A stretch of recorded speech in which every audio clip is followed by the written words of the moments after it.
Макс с ужасом ожидал свою очередь. Он ненавидел дни диспансеризации. Когда подойдет его время, он, такой беззащитный, ляжет под луч огромного сканера. Это быстро, но потом это долгая, изнуряющая беседа с доктором.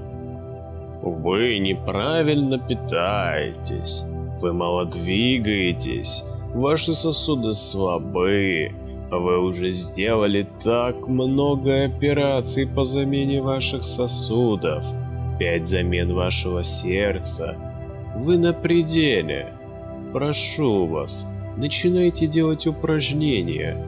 Начинайте ходить сначала по 10-20 шагов, потом больше. Ходьба делает чудеса, уверяю вас. Каждый раз одно и то же. Макс был слишком юн, чтобы ему наконец разрешили полностью отказаться от живого тела, заменив его на искусственное. Такое решение может принять только половозрелый, совершеннолетний человек.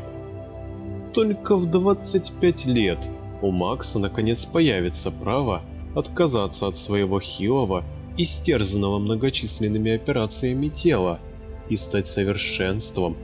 Человеческий мозг в надежнейшей оболочке из наноматериалов. Точная копия живого человека, где живой по-настоящему только его мозг.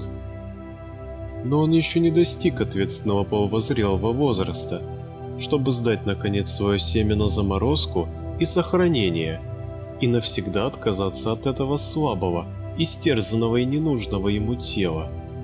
Человечество достигло таких высот в биотехнологиях. Из любой клетки человеческого тела можно было вырастить любой орган, даже клонировать человека, но эволюционно верным для человечества осталось только одно решение. Такое старомодное и примитивное размножение, как оплодотворение женской яйцеклетки. Причем оказалось, что невозможно в пробирке искусственным образом создать такое же совершенное существо, какое получается, когда между мужчиной и женщиной возникает это физическое влечение, которое сопровождается любовью. Полностью искусственный организм с живым только мозгом лишается этих древнейших чувств и инстинктов. Но Максу пока не было дела до размножения.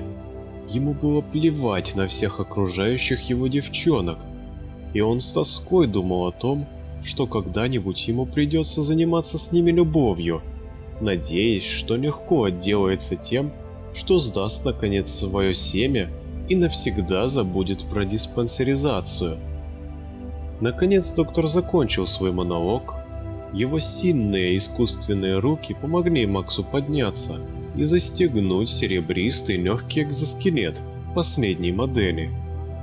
Макс махнул рукой на прощание и вылетел из кабинета.